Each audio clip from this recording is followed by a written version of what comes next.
Well, today we have the wonderful Dara Simkin joining us, and Dara is a facilitator, learning designer, and Australia's top voice in play at work. She's the founder of Culture Hero, which is a consultancy driving cultural change and experience design, and has worked with a very impressive array of organisations around the world. Dara is also just about to publish, or it might be out by the time you're listening to this, a book called Full Stack Human: The Mindset Upgrade You Need to Stay Human in a World Ruled by Technology, alongside data scientist and futurist Tane Hunter. And a part of your story, Dara, that I really love and I'm super excited about is that you came to Australia after winning a video competition to travel around Tasmania in a camp event for 6 weeks, and Australia is now home. Thank you so much for joining me today. I'm really excited for this conversation. It's Kara and Dara. Yes. Oh, I love it. How are you feeling after the book process? It must have been a really big but exciting time. Yeah, I think for me, like I self-published a book about 10 years ago, and that process was very, very easy in comparison to working with a publisher. I think just we had about nearly 10 people that we interviewed from around the world, like amazing experts. And so organizing the interviews, getting their permission forms signed, asking for endorsements, doing like a multitude of edits. I think we had maybe four versions, reading 300 pages over and over and over again for making sure every I is dotted and T crossed and commas and all the things. So it kind of, I know I've spoken to other authors, like you kind of end up hating your book by the end because you're like, oh my God, I can't even look at this thing for one more moment. But I do, it's kind of nice because now there's like this buffer between, now it's early December and then it'll come out in late February. So there's kind of this like period of ease. Not so much about the writing because that's obviously finished, but then now it's like the marketing and the chatting to people about it and getting it out into the world and all that sort of thing. So there's no real rest for the wicked when you are writing a book, which I hope that, with myself and Tane, that it's a real message that is urgent right now. We're kind of excited to be a little bit ahead of the curve around that zeitgeist of like, how do we show up in this era of technology? I think it's very clear what the problem is, and we've, there's so much literature out there and information about what's going wrong and what's happening with us. But for us, this is really like a way forward.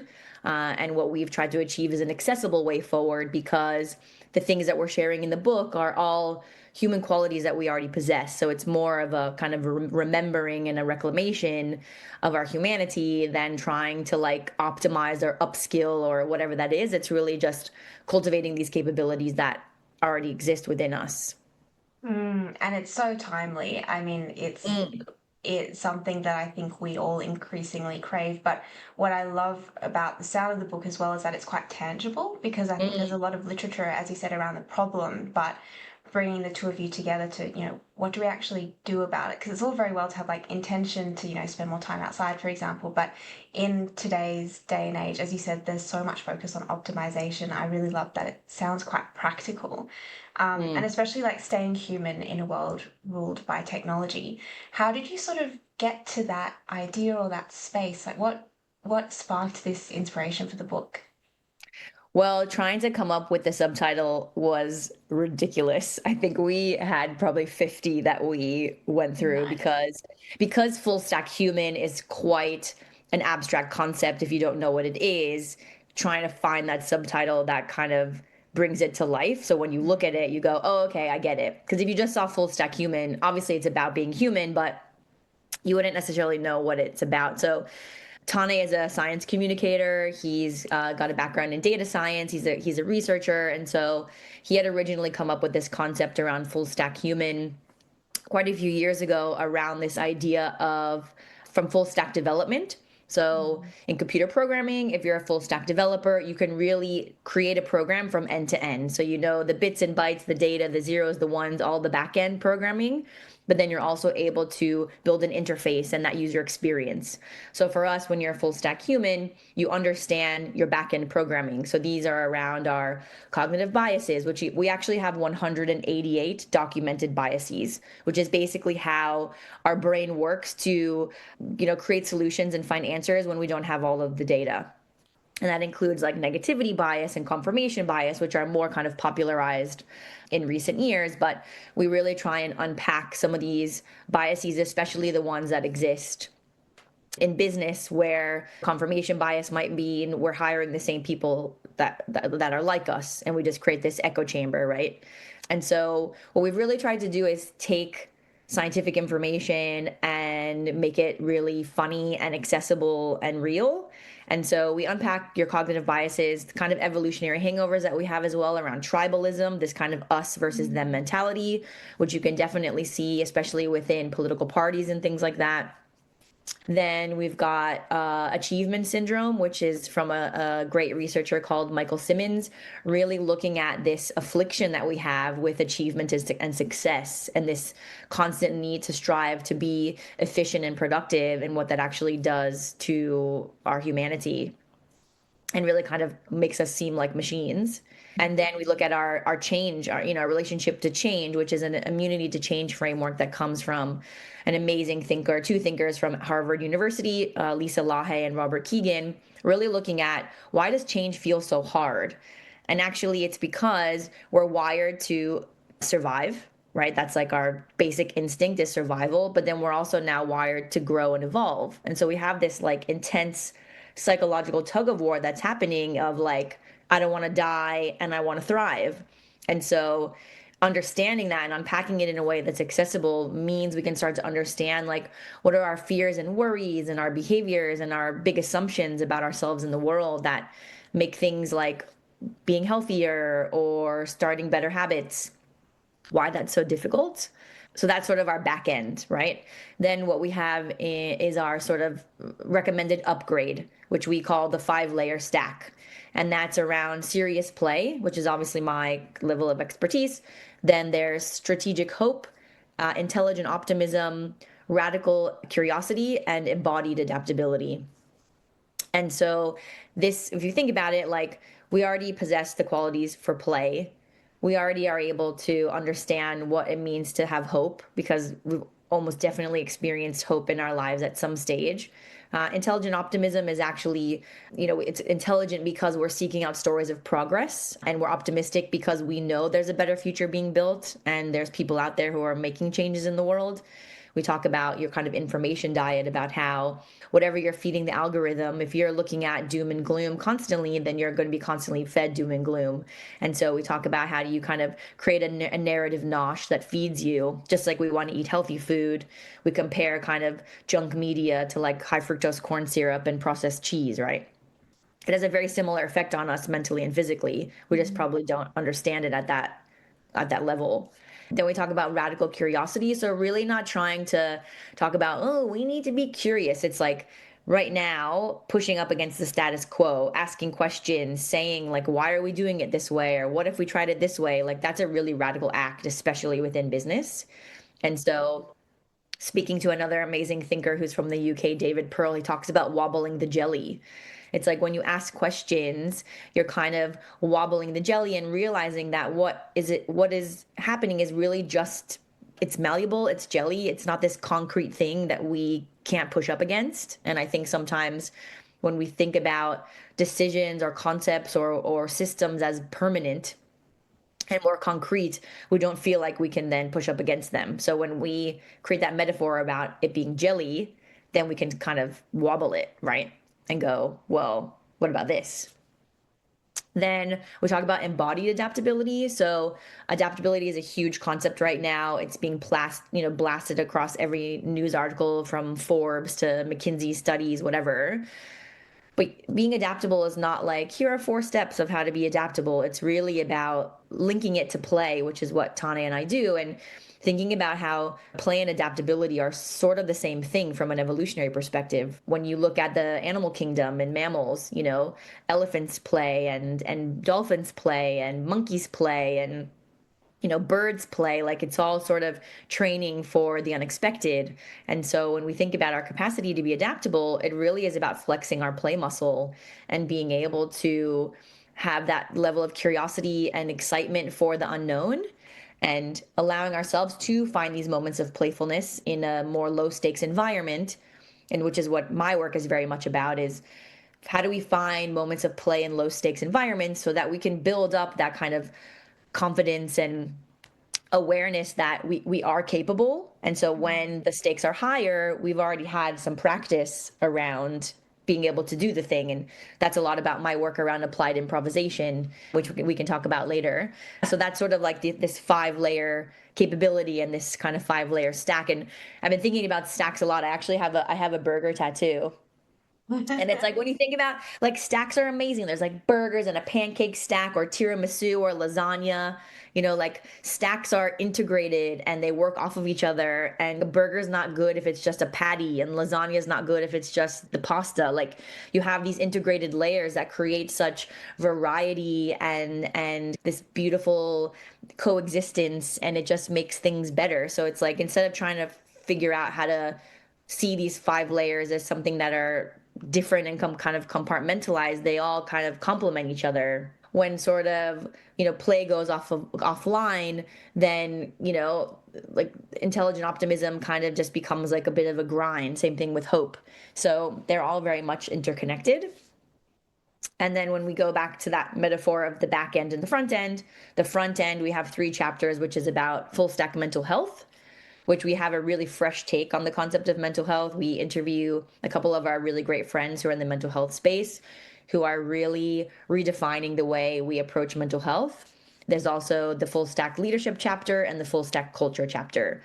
So we love it because it kind of sits at this intersection of cultural commentary, business and leadership book, but also from a self-development perspective as well. And we're excited because usually books kind of stick to one lane, whereas this it really looks at the holistic experience of I am who I am at work, with my friends, with my family. So how do I arrive in this place of a whole human, a full stack human? And yeah, it's not just kind of stuck on one shelf in the bookstore. Yeah, absolutely. And it's sort of, as you said, they all intertwine anyway, and it reflects that stack metaphor. But what I also see is you're connecting, if I've understood correctly, like the individual to, for example, even systemic change when you're talking about radical curiosity and what, even the information diet, Mm, there's so many elements of connection, which I think is so important because one thing that does frustrate me is there's often, everything's compartmentalized, but what we're missing is actually bringing it all together because you mm, can't separate the individual from the context, right? I mean, not properly. mm. So yeah, that sounds like I love the metaphor, but also, obviously how it's integrated together. Can I ask a bit more about this fresh take on mental health that you have in there? Yeah, it's like it's such a great chapter. I don't want to give too much away. But basically, at this moment in time, we are in the best place we've been in mental health, right? So going to your GP, like your mental health is one of the number one reasons why people visit their GP. But what happens is we create these kind of therapeutic relationships where we don't actually hear how other people are going. So what happens is we believe that we're the only one, that it is our individual experience, that we're the broken one. And because there's not community led or community based care, it's all very individualized, therapist to client. Also, therapists are not really allowed to talk about their own issues. They're just meant to be a sounding board, etc. So we're really losing this community opportunity for bringing the conversation to a wider place where you don't feel so isolated and alone. And because normally when we are experiencing severe mental health or even, minor mental health issues, it is a very isolating experience because we're internalizing it. It's fueled by our ego, and we just feel like we're alone, which then it becomes this self-fulfilling prophecy and this very vicious cycle. So Honor Easley and Graham Panther, who we interview, have something they created called Big Feels Club, which basically just started with them inviting people to come to their house and sit on their couches and talk about mental health. And it's now they've got a huge following with their newsletter. They're doing more outreach with keynote speaking. Honor actually her and Graham did a segment on the ABC called No Feeling is Final, which followed her journey in and out of hospital dealing with suicide. So there's another metaphor that Honor talks about, which is amazing, is that she was training for a marathon, And, with a marathon training, you're constantly showing up, putting your shoes on, even though it sucks, you're still doing it. You go and you run this marathon with all these other people. There's like cheering at the end, people are celebrating, you get like a medal of achievement and things like that. But like when you're dealing with mental health, you're not in that group. You're not getting cheered on. You're not getting a medal at the end when you've achieved like a milestone or something like that. Maybe if you're in like AA or something like that, but the general regular therapeutic journey doesn't involve that same sense of like, training, and it's hard and it's grueling and we have to realize that, and like it's messy, and like there's no conversation about that. It's just like, here's your therapist, here are your meds, maybe they work, maybe they don't. And again, like obviously therapy and medication is vital in that journey, but there needs to be a bigger conversation about how there's a sense of community that's possible, so people feel like they're not alone, and having a conversation where you're talking with someone else who might be experiencing depression or anxiety and they're like, me too, or this is how I've dealt with it, and just creating that level of connection and camaraderie, because we're human beings and we need connection. um, it seems like a no-brainer of like, we're so isolated in our mental health experience. Why wouldn't we try and connect with other people who are navigating similar things? So a lot more focus on connection and community, especially in the mental health space. I Mm, love that. And probably, I'm assuming from different angles. I actually have a couple of quotes here that I saw from, a few of the pre-order snippets that have come out.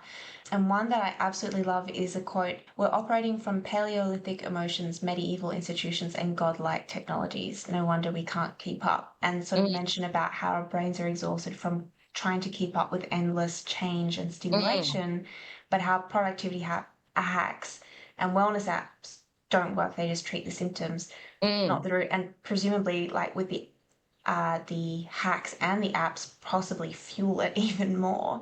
So mm-hmm. what are your thoughts on, especially in this day and age, and technology and community and connection, what that looks like for us going forward, and what the alternative is to, say, the productivity hacks and wellness apps?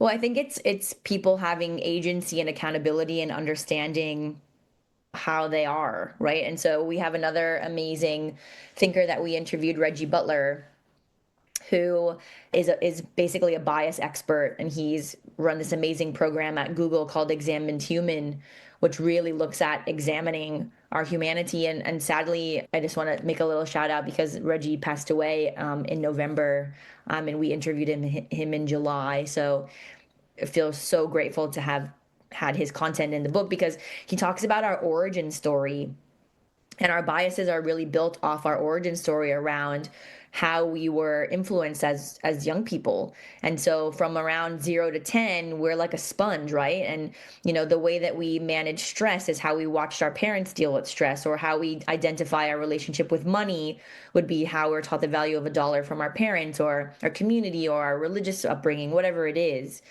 And so those are really formative years where we start to create assumptions and biases about ourselves and the world around us. Then from around 11 to 17 is when we start to test those biases in the real world with our peers, right? And we see, does this land? Does this make me get accepted? Does this make me get rejected? And we start to navigate the world and test those biases. But then as we grow older, if those biases are not really creating too much havoc in our lives, we don't kind of look at them and we just let them go. And then maybe we end up in an experience where that bias doesn't serve us and we become reactionary or we have a blow up. So it's like, if we're able to understand our origin story, what our biases and assumptions are about the world, we can start to decide whether or not we want to keep them or let them go or shift them or whatever that is. So it's not that bias is bad. Reggie talks about, and also there's a gentleman, Daniel Kahneman, Thinking Fast and Slow, who won a Nobel Prize for his research in the bias space, talk about how we need bias. If we didn't have bias, we would just walk across the street and get hit by a car because we're not looking both ways. And, our biases were formed when we were on the savannah and in Africa. And a great example, and I think one that's quite popularized, is the negativity bias, right? Like, we have to anticipate danger, otherwise we'll die, right? So if I'm out in the savannah and I hear a rustle in the bushes, I'm gonna think that thing's gonna kill me. So I get into my fight or flight response. I'm ready to run or I'm ready to attack. and the amygdala is fired, and we're like cortisol is pumping through our veins, and we're ready to go. So our brain is still wired that way, but instead of that rustle in the bushes, now it's our inbox, or a message from our boss, or our partner didn't take the garbage out properly. And so we have that same fully nervous system response when we're not actually in danger. So our perceived danger at the moment is not actually really danger. And that's a lot about what we talk about in the book, is that we use this metaphor of, like, it's like someone built a rocket ship and they took a cockpit and put it on top of a horse on top of a crocodile, right? So even though that kind of oversimplification of the three layers of our brain, we know that it's more interconnected now. We use that metaphor as a way to kind of show that we have this part of our brain that's like hundreds of millions of years old, that's basically like eat, sleep, survive, right? And that's the kind of crocodile element. Then we've got the horse, that's more like around emotions, right? And then we have our cockpit, which is our kind of like fancy monkey thinking cap that lets us think about thinking, right? Which is only a couple of 100,000 years old. So that monkey, sorry, that crocodile and that horse are a lot louder than our kind of monkey thinking cap, because we have like 99% of our DNA is similar to bonobos and chimpanzees. So we're literally monkeys with a fancy thinking cap running around trying to deal with technology that we're just not built for. So our nervous systems can't handle it, which is why we're so exhausted, so overwhelmed, so burnt out. So it's like, okay, how do we draw a line in the sand and go, this is insane? Like, we're calling it the age of artificial insanity. And how do we kind of take back control, because our humanity is kind of under siege? And if we keep acquiescing into what technology is providing for us, I'm not going to think anymore because I can just use ChatGPT. I'm not going to go see a therapist because I'm going to talk to Claude about my problems. I'm not going to find a partner because I feel like I have enough connection and intimacy with my algorithm. Like, that is all very dangerous thinking. Like, human beings need connection to survive. Yeah, no, absolutely. Just before I ask my next question, I just want to Mm. acknowledge as well Reggie Butler. I actually did. He started a pilot version of full stack. Sorry, Examine too. term examine Yeah. team. Thank you.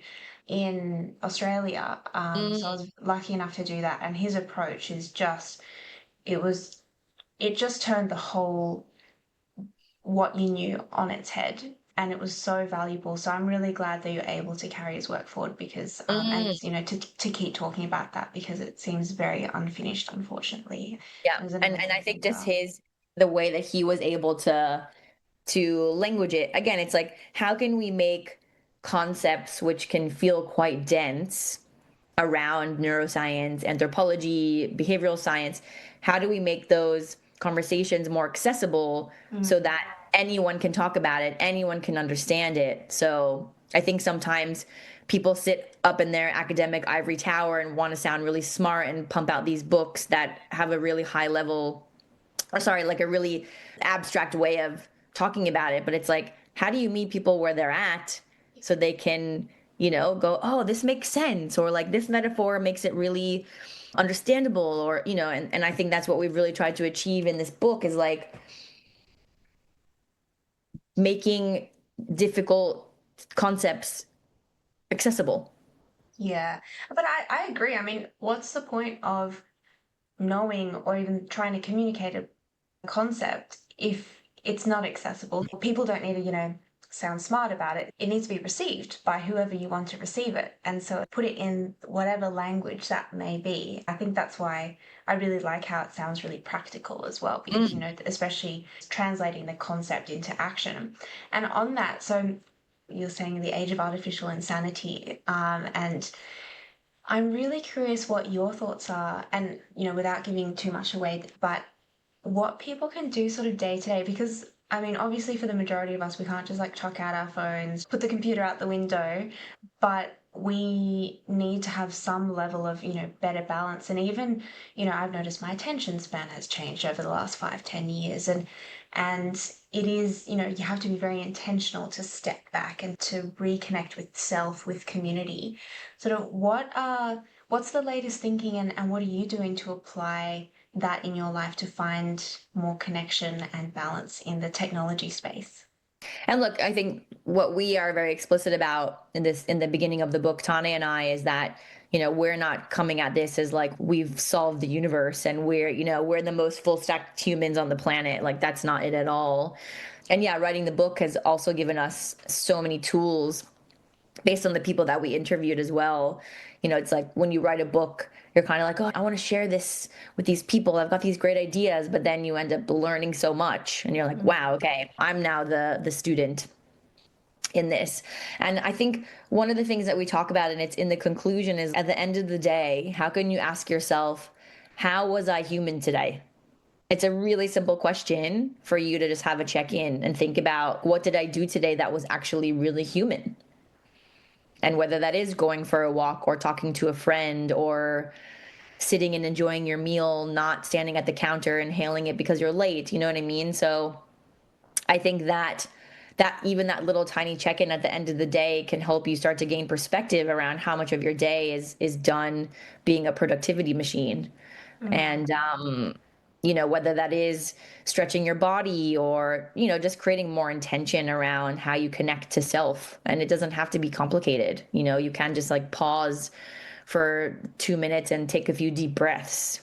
Mm. I also think, from social media and computer perspective, how we choose to seek out our information is going to affect, again, like we were talking about before, around your information diet, which is very much what Tane talks about with his company Future Crunch, around these algorithms are we're training them, right? So if we want to continue to look at the horrible videos of things that are, it plays off of our biases, and it fires off dopamine, doom and gloom cells, like people are into it, because of our negativity bias, because we're more apt to, or more inclined to seek out challenge and difficulty and things like that. So it is just having a look at, where do you get your information from, and also you might have a very myopic perspective about the world because you're only getting your source information from one source. So it's like, how do you go out and find a either a person or a news source that is actually in contradiction of what you believe and what you think? Because the more we can be fluid in our thinking and be flexible in how we operate, like that's what it means to be truly adaptable. And if Mm. we're not giving ourselves opportunities to have more dialectic thinking, where we can hold more than one idea in our head at once, where we're okay to be proven wrong when better information is provided to us. So when we cling to our own ideas so tightly is when our world becomes very small, and we end up filtering our the way that we do our day to day through those very shitty lenses, right? So I think that, from to keep it super simple, I would say those are a couple of ways to kind of start it. Those are great, and it makes me think as well. I mean, as challenging as the last few years, especially, sort of have been in terms of technology and connection to self, and obviously there are pros and cons of everything that's come forward. I wonder as well whether it's now, this is an opportunity for us to really reconnect with our humanity deeply because it's sort of at risk of being taken away. Like previous generations, it was not needed in the same way. So now we're kind of forced to look at it whether we like it or not. Or I mean, I guess Mm. people don't have to, but it's an opportunity to really go deeper where we might not have otherwise had to. So it's that growth opportunity, as you mentioned, the self-development element Mm. of it as well, which is I, really I exciting. I also think now, we're getting into that place where if you ring a company and you talk to a person, you're like, oh my, I get to talk to a person. It's not a bot. Like, where I'm like, Mm. 7, no, we're just like So shouting into the true. phone because it doesn't understand you. So true. Yeah, like I think everything, like things come full circle, like fashion and art, like things become recycled, regenerated, and like we kind of sometimes have to just like stretch ourselves so far in the other direction to have to snap us back. And one thing that I used to do quite a bit of coaching before I started Culture Hero, And because I've kind of noticed with my ADHD that I'm very good at seeing patterns. And so when I was speaking to my clients, they would be like giving me an example just to keep it easy, like, oh, I broke up with this person, and I'm not interested in them anymore. And then we go and we try and find someone who's the complete opposite of them because we realize that those kind of qualities and characteristics didn't work for us. And then we go and we find someone totally different, and we're like, oh, that doesn't work either. And so we kind of need to experience extremes, even though they're so painful at times. We need to experience extremes so that we can get to the middle, Mm. right? And there was actually someone who had posted recently on LinkedIn about how, everyone's getting so offended all the time now about everything. Yeah. And that's because previously, when we look at sexual harassment and homophobia and all of these things that were so rampant and so awful in our society and at work, we needed to start creating that more woke culture and that more like that acceptance of non-binary and all that sort of thing. But then I think we've just gone so far to the other side that it's just like there's all these debates about how like should you touch at work? Can you put your hand on someone's shoulder? Do you know what I mean? And it's just like, whoa, we've gone so far in the opposite direction now, but it's almost like we have to do that in order to feel the difference between how full on this was and how full on this was, and kind of find an equilibrium where we can settle. Yeah, So, absolutely. yeah. So I think with technology, we kind of have to get to this point where we're just like, oh my God, what are we doing? To Yeah. then go, okay, actually, let's bring it back. Let's bring it back and find that equilibrium. Mm. Even though it's hard and it's intense, and we kind of like I don't, for me, and this is my own personal opinion, I don't know how you find a way forward when you don't experience the full spectrum. Yeah. How do you find the gray when you don't experience the black and the white, right? Yeah, it's about that moderation. And I agree like with the snapback because I was actually thinking a few months ago, I was so frustrated with how much I needed to be on screens, but then also chose to be on screens. I was Mm. just like, I can't be on screens anymore. And my partner taught me how to do stencil art. So very much based on your hands. And I just got so obsessed because it was so meditative. And now we have an art exhibition coming up, like a collaborative one in a few months' time. And so I was like, oh, excellent, this is great. But it's like, well, without my excessive use of screens, I wouldn't have tried something new like this. And it was that nice, okay, still definitely need the screens, but as you said, like snapping back to the other Mm. extreme of like don't want to look at anything to now Yeah. being like, oh yeah, this is a nice balance. And interesting, yeah, the themes are a lot around like dystopia, utopia around technology. So it's really interesting to hear, yeah, the trends and also like the future potential for where this can go. As you said, if we find an equilibrium, that's amazing. But also, right now, we can see some potentially really significant negative impacts on if we continue down a certain path, especially around connection. As you said, it makes us human. Mm. Um, and it's really easy to be disconnected in today's day and age. Mm. Like, you have Well, to go it's out of your it's it's way. almost like it's not necessarily disconnected. It's like a false sense of connection. Mm, You know mm, what I mean? So, and that's where it's dangerous because we feel like we're hyper connected, and especially with the younger generations, where a lot of them missed out on formative years of their schooling because of COVID. And, they're on every app and doing TikTok and Instagram and all these things. And they feel like they're connected, but they're not. So mm, it's not even, I think, that the idea of being disconnected necessarily. It's more this false sense of connection where mm. we're not seeking it out because we feel like we are. It's And not I the think type of that's connection where the we danger is. Yeah, so it's like not the kind of connection we need because sometimes I feel like completely overstimulated from certain types of, over connection, but Mm, it's not the kind of meaningful connection that replenishes, it's just busyness. mm, Yeah, that I can see that. And yeah, I do really feel for younger generations. I was sort of part of the last generation that did have a mostly screen-free childhood. And I just feel so grateful. Like it would be yeah. so challenging to be a kid and to parent in this day and age with so Mm. many screens around. Well, I think being a millennial is a really interesting generation because we're like old enough that we didn't have a mobile phone until we were probably starting uni, and it was like a Nokia with Snake on it, right? But then also we're kind of young enough where we still can be fluent in technology, Hmm. right? And so we are straddling these two worlds of knowing what it's like to not have social media in your childhood and things like that, but then also being able to still understand technology. And so I feel like it's an interesting generation to be a part of. Yeah, absolutely. And I'm really curious because obviously you've been speaking to so many people in the making of this book. What are you really excited about in this space? For me, because I've been in this space of bringing play to work for nearly a decade, I feel like there's a very strong reckoning around the importance of it right now because of technology.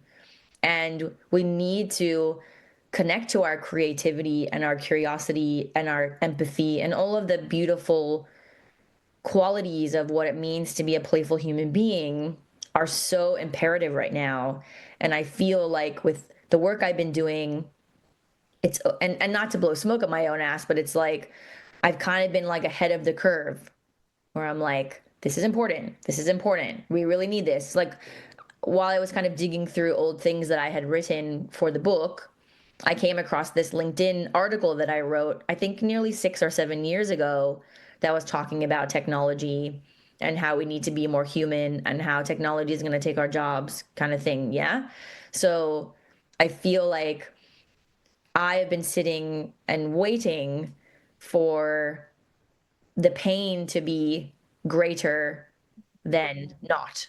Kind of taking like a bit of a cliche concept from Anthony Robbins of, when the pain of staying the same is greater than the pain of change, that's when you change. So I kind of feel like in this moment in time, that needle is moving to where the pain of staying the same is greater than the pain of change.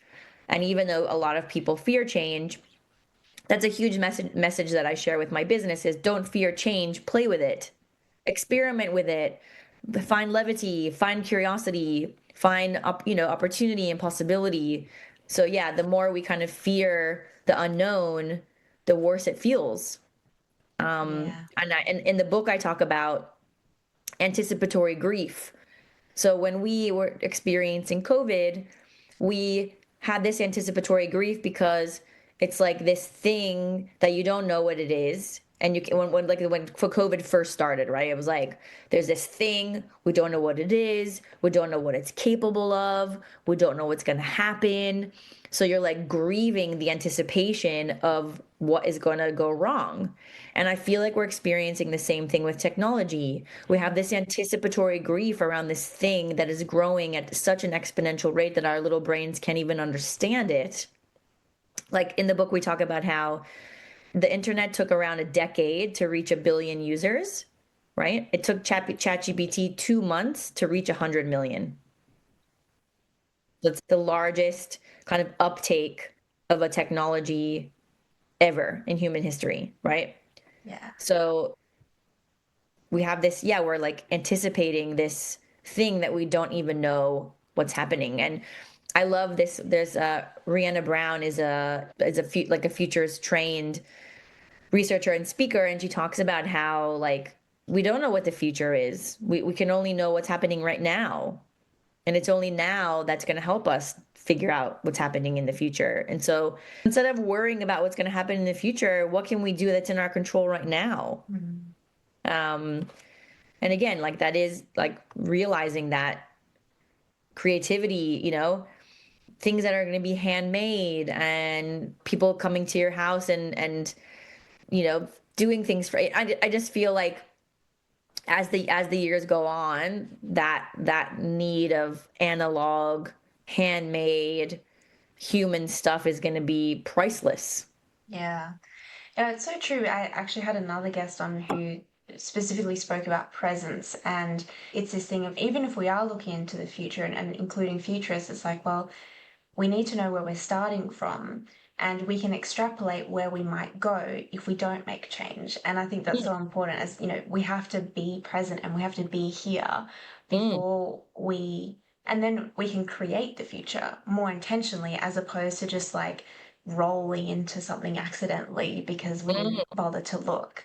And I agree with you about the analog side of things. And actually, the other week I had hosted a creativity picnic because I was just like, it's so nice to just do things with my hands, going back to that frustration with the screens, but also catch up with friends. And I had seen something about how, especially in this, hyper connected era, a lot of the time we're meeting friends to catch up on our life as opposed to live our life together. Like we're here Mm. for a debrief on what's happened in the last Oh, two I months love because we've that. been so busy. And I was like, that's so true. So how can I, don't necessarily live close, everyone's busy with their jobs.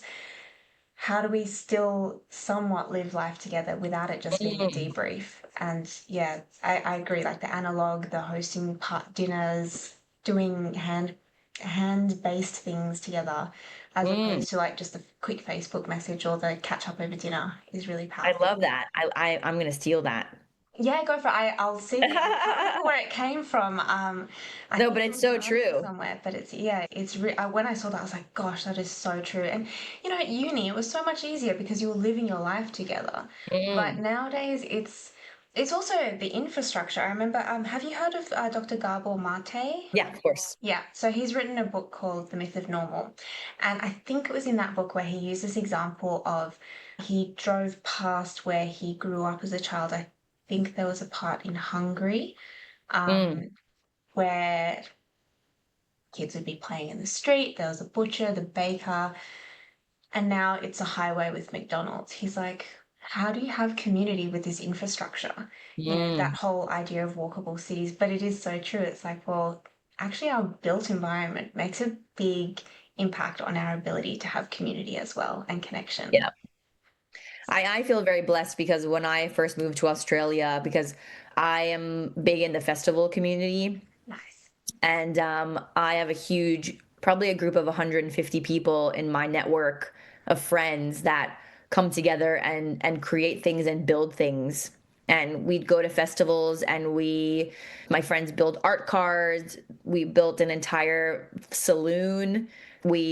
People do performances. There's people who sing, there's people who dance, there's people who create offerings, and that like kind of radical self-expression and contribution and things, I think is such a rare opportunity in this day and age, and I Mm. feel so blessed every day that I've dialed into this community, and they exist everywhere. But yeah, like that just keeping creativity alive. And like me and two of my girlfriends, we did a dance, and it was just like coming together multiple times over the months for a few hours to practice, and just having those moments of like pure joy and connection and being in our bodies and all that sort of thing. So yeah, I think going back to what we were talking about and kind of, I think bringing it full circle is this really intense need for community Mm. and how isolated we are, especially in the Western world, Mm. and seeking out opportunities to find community, take a class, um, learn something new. I don't know, just there's ways to step outside of the grind and invest in Mm. yourself and find that Yeah. community. And I love that you have that community and also how creative and expressive it is because I Mm. think, I mean, I'm telling you who's focused on play, but that element of play, that you get to feel that and experience that. And even if it's not through the day-to-day work, for example, but being able to step into that is quite vulnerable. And it's really cool that, that there's such a strong community.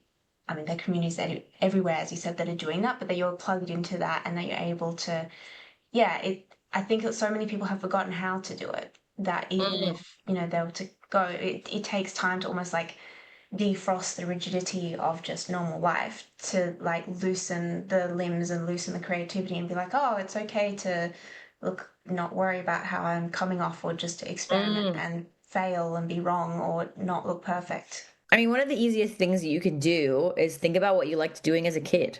Yeah. What lit you up as a kid? Do that thing or a Mm. version of that thing. It's like trying to bang your head against the wall of like, oh, what can I do? And I don't know what I'm good at. And I don't know. Just like, what did you do as a kid? Did And you you don't ride have to horse? be good at it. Yeah. Did you ride Yeah. horses? Go find a place to ride a horse. Mm. Did you play with Lego? Go buy some Lego at Kmart. Like, just find that entry point, like a bit of like a play gateway drug. Find that moment where you can like reconnect to that part of yourself so that it doesn't atrophy. Yeah, it's Mm. like when we don't use something, comparatively to our muscles, like they atrophy. So if we don't play, then our capacity for creativity and curiosity and all of the imagination, it atrophies. And adaptability, I guess, too. It's, there's so much more flexibility in being, and I Mm. think resourcefulness too, because resourcefulness is so connected to creativity. It's, you can problem solve better, and yeah, I love it. I love the play gateway drug. It's so true. That's such a great phrase. I'm curious for you because we've talked about so many different topics around these, the play and connection and change and how that relates to technology, and as you mentioned, the many layers of that full stack human. What is the one thing, if people only took away one thing from this conversation, what is the really key thing that you'd like people to remember or to apply? I think that realizing that your current situation does not have to be your reality, that you don't have to be stuck in whatever it is that's happening. You have the agency and the mechanism within you to choose differently. And even when our lives are shit and things are hard and it feels like everything is coming at us from different directions, there's still the choice to reach out to a friend or go see a movie or whatever that is. It's actually, I had an amazing conversation with Kaz Holman. She wrote the book Playful, and she's been designing toys for 2 decades. I think she's also a professor of design. And she was talking about how as we grow up as adults, we become consumers of play. We sit back and say, entertain me. Yeah. And so Yeah. we see shows or go to the movies or go to nice dinners. We're not necessarily actively participating in it.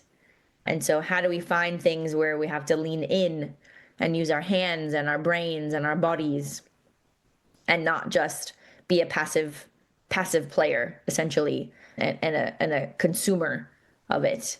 And it takes a lot of like grit really to just go, actually, I don't want to keep doing this and I don't want to keep Mm. feeling this way. And, that is often about getting support, whether that's through a GP or a therapist or a coach or a friend or whomever.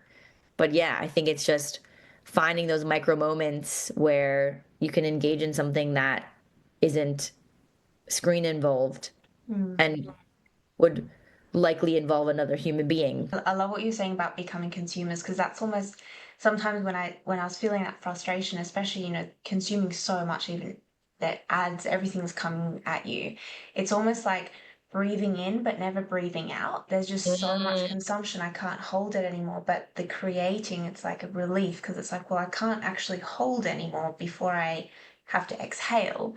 That sort of, mm, I find the relief sometimes of just that the play or the creativity, whatever that looks like. It doesn't have to be fancy, just cooking or walking, singing, dancing. Yeah, I think that's a really important reminder because what you're saying, it's really easy to get very um, focused on where you are and forget that mm. it is changeable. Yeah, and like it doesn't have to be hard, Mm. like when we're trying to, and that's like, the idea of atomic habits and things like that. Like we don't have to change everything overnight all at once. It doesn't work that way. I like what you say as well, is that it doesn't have to be hard because I feel like that injects a playfulness into it too. Because Mm, as you were saying with this focus on achievement and success, mm, it's like, well, I think many of us were conditioned that, it's about hard work. So if it's easy, it's not worth it or you're being lazy. It's like, well, it doesn't have to be hard. Like it can be fun, it can be joyful, Mm, it can be playful. And I notice even in myself being like, well, this was fun and easy. Oh, I mustn't have been working hard enough. It's like, no, no, no. I have mm. to sort of catch myself and be like, it's allowed to be easy. Which, yeah, it's a really good reminder. Thank you. And especially from a play perspective, I love it. It's like, how can we make this fun and playful?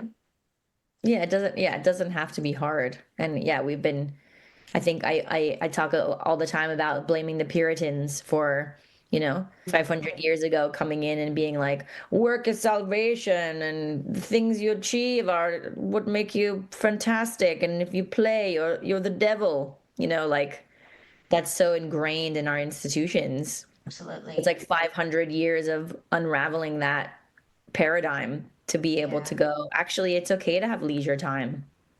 It's like Oliver Berkman's book, I think it's 10,000 Weeks. Mm, And he talks about how medieval peasants had more free time than we do today. And it's just this assumption, this constant optimization, as you've said, we're so focused on cramming more in, and he sort of looks like, how can we value time differently? It's great, but yeah, I just remember that we think of, for example, farm work, like it is backbreaking work. But just knowing that nowadays, with all of the technology that we have, we're actually working longer and harder than most other periods of history. mm. Obviously, we have many other benefits, but yeah, I thought that that was really interesting and probably very much plays into what you're saying about that hard work ethic.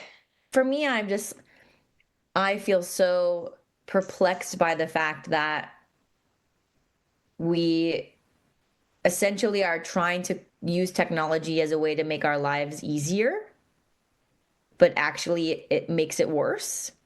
Mm, Or like maybe it's just the perception of it being easier. I feel so flummoxed by it. You know what I mean? Like convenience is often a curse. And now that we have AI, it's like the expectation of what our outputs are have like quadrupled yeah, because we can use AI at speed.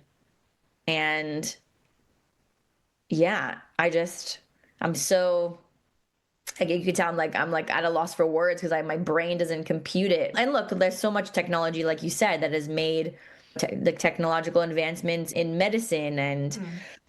and so many things, right? It's an anomaly. Yeah. I think it has its pluses and minuses. As you said, like with medicine, it's great. Love the fact that people invented dishwashers, but I don't necessarily feel the need for 1 million more apps that then just the expectation shifts that I just now do so much more in a day because as you said, it just is about optimization and cramming more and more as opposed to, and this is what Oliver Berkman speaks about too, is finding value in what time we do have and prioritizing it in a way that has meaning to us, which Mm, I think it connects with what you're talking about and how we are able to become more human and connect to that humanity and what is really meaningful to us as opposed to just that constant achievement of like I can use all this technology to build 10 businesses in a day. It's like, okay, but why? And mm. when will you sleep? And when will you actually be human and connect with other humans? And Yeah. also, like, what are your businesses even doing good in the world? That too, I think, I mean, that's a massive element too of that, success focus of like, okay, but what about impact?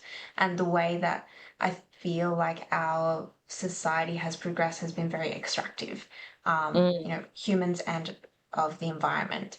And so hopefully as well, this new or like, I guess, chapter of humanity with so much more technology, if there are new ways, like can we apply technology to change that relationship of it or stop being so extractive? But again, it takes intention. mm, mm. So we'll have And to. and and again, like we talk going back to the information diet piece, like we're not actually hearing about stories of progress. Like, Mm, they're delivering blood via drones in China, and they're dealing with microplastics in Belgium, and like there's just all these things happening where we don't hear about them. So I think it's our responsibility to seek out those stories of progress so that we can feel more elevated in our existence and not be walking around thinking everything's fucked, I'm fucked, this is fucked, we're all fucked.